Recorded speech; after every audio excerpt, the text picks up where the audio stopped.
A Samsung Galaxy S23 Ultra versus iPhone 14 Pro Max matchup is upon us, and it's going to be one of the highest stakes smartphone duels this year. And now that Samsung has shown off its latest phones, our official comparison can begin. Apple jumped out of the gate with the iPhone 14 Pro Max, which we rate as the best phone overall. The iPhone's new cameras, dynamic island display, and super-powered but efficient chipset make it a top phone, certainly one of the best we've tested. Will the Galaxy S23 Ultra challenge the iPhone 14 Pro Max's status as the cream of the crop? Our Galaxy S23 Ultra hands-on based on our initial time with the phone suggests that Samsung is off to a promising start with a great processor and intriguing 200-megapixel main camera, plus a lot of other enhancements and tweaks. If you're trying to work out which phone you'll want to buy, or just want to figure out which phone will be left standing at the end of the fight, watch on for a detailed Samsung Galaxy S23 Ultra versus iPhone 14 Pro Max comparison.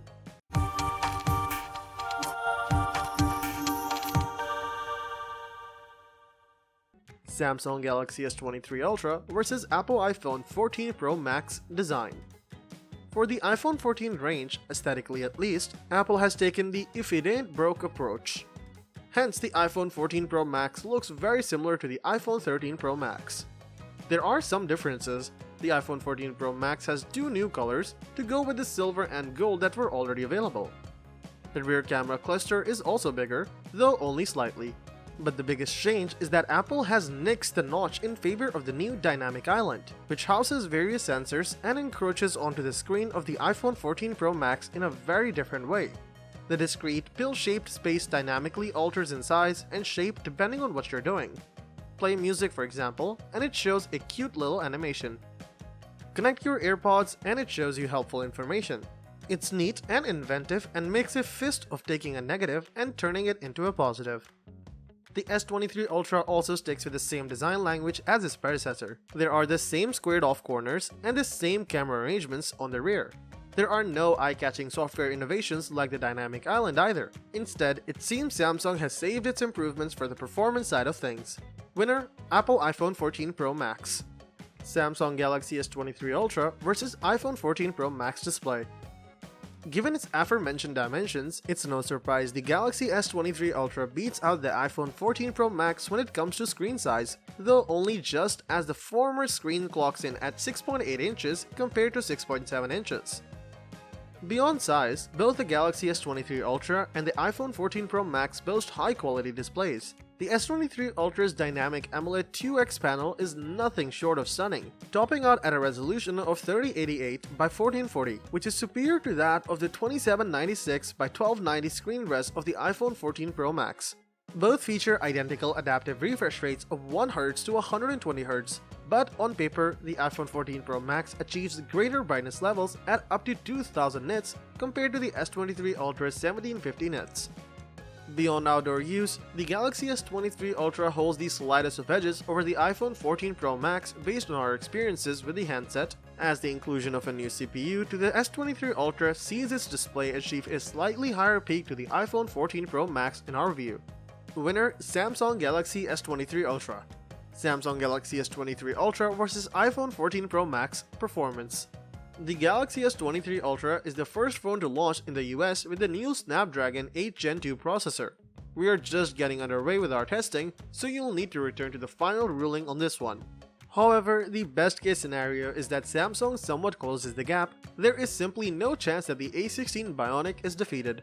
With that said, I still believe that flagship phones are more powerful than we need them to be, so while the iPhone will unquestionably dominate the performance results, for 99.9% of users that is completely irrelevant. You will be able to fire up a nearly unlimited number of Google Chrome tabs, switch between dozens of apps while watching picture-in-picture videos, or max out the settings on PUBG or Genshin Impact without a problem. The place where I think the A16 advantage comes into play is long-term performance. The iPhone 14 Pro Max's A16 Bionic should allow you to use it without much of a noticeable slowdown for at least 3 to 4 years. The Galaxy S23 Ultra is more likely to hit a ceiling for its performance in that time frame. So, if you like to hold on to your phone for 4 to 5 years, it's definitely worth considering. While we'll update this section with lab results when they come in, it's unlikely to change the result. Both phones should deliver excellent performance today, but the iPhone 14 Pro Max should comfortably retain its title as the most powerful phone on the planet. Winner: iPhone 14 Pro Max. Galaxy S23 Ultra vs iPhone 14 Pro Max cameras. The Galaxy S23 Ultra has two changes to its camera array.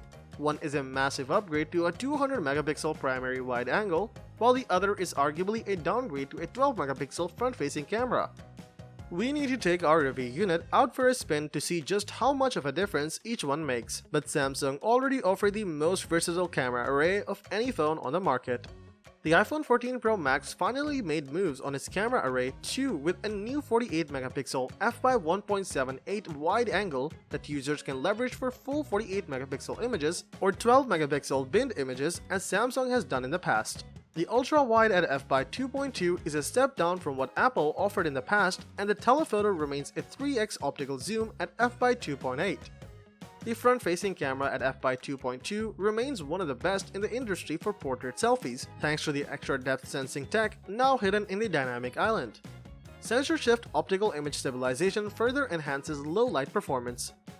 The Galaxy S23 Ultra largely sticks to its predecessor's array, with the exception of that incredible new 200 megapixel at f/1.8 camera sensor that I can't wait to test.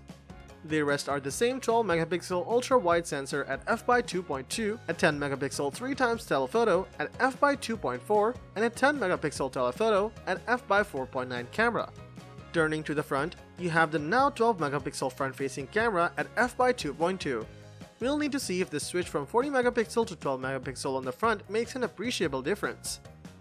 That main camera promises absolutely outstanding low light and astrophotography performance, but the rest of the lineup should remain roughly on par with last year. The big unknown is how much of an impact the improved computational photography capabilities of the Snapdragon 8 Gen 2 will have. This is once again a draw for now. Both companies made some minor tweaks to the camera systems this year, and I want to thoroughly test how those shook out. Overall, I haven't been blown away by the iPhone's Pro camera system this year, so I think there's a chance that the S23 Ultra may overtake it, but we'll update with samples when we have them. Winner: draw. Samsung Galaxy S23 Ultra vs Apple iPhone 14 Pro Max battery. Apple doesn't publicize its battery capacities, preferring to talk about usage hours instead. Indeed, on paper, the iPhone 14 Pro Max's 4323 mAh battery looks distinctly underwhelming compared with the S23 Ultra's 5000 mAh model. But does that tell the whole story? Apple claims the iPhone 14 Pro Max can stream video for 29 hours before giving up the ghost, while Samsung says the S22 Ultra could do the same for just 22 hours. Admittedly, Samsung's new modified chipset promises power efficiency gains, but improvements are unlikely to be drastic. We found the S22 Ultra's battery life to be one of the handset's few disappointments. Unless Samsung can do something pretty spectacular with the S23 Ultra, we would expect it to come runner-up to the iPhone 14 Pro Max in this round. Winner: Apple iPhone 14 Pro Max. Samsung Galaxy S23 Ultra vs Apple iPhone 14 Pro Max sound. Sonically speaking, there's not a lot new about the Galaxy S23, but it's still full of talent. It has the same Dolby Atmos stereo loudspeakers as the Galaxy S22 Ultra, which we found produced a meatier and more spacious soundstage than its rivals. It's rare for extra volume to be matched by more detail within the sound, which just goes to show how impressive it is sonically. Fingers crossed for a similar performance from the S23 Ultra. The iPhone 14 Pro Max performs excellently in this area. It's punchier, more rhythmic, weightier, clearer, and more dynamic than its predecessors, and all without any added color or artificial enhancements. The soundstage is open, with every element given space to breathe, and real warmth and richness to the delivery. We wouldn't recommend that you listen to any phone speakers unless you really have to, but the iPhone 14 Pro Maxes do a better job than most. Winner: Apple iPhone 14 Pro Max.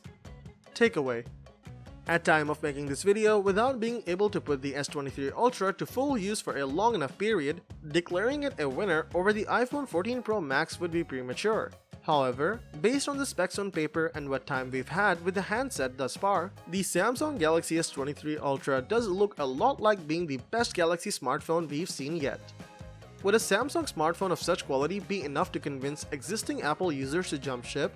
is difficult to say, especially as the Apple ecosystem has become so expansive and all-encompassing as to be hard to consider drifting away from. But for photographers and videographers at the very least, the Samsung Galaxy S23 Ultra appears to be competitive, if not a clear frontrunner. From our short time with the S23 Ultra, both photo and video capture are of astounding professional quality at various settings, and the S23 Ultra's display does them justice. In fact, there doesn't seem to be any noticeable difference in screen quality and performance between the two premium handsets. So for now, consider this heavyweight bout undecided, but with betting odds steeply turned in favor of the S23 Ultra based on what we know and have experienced so far. That's all for this video. I hope it has helped you make a decision. Let me know what you think of in the comment section and stay connected with the channel. As always, I'll see you at the next one.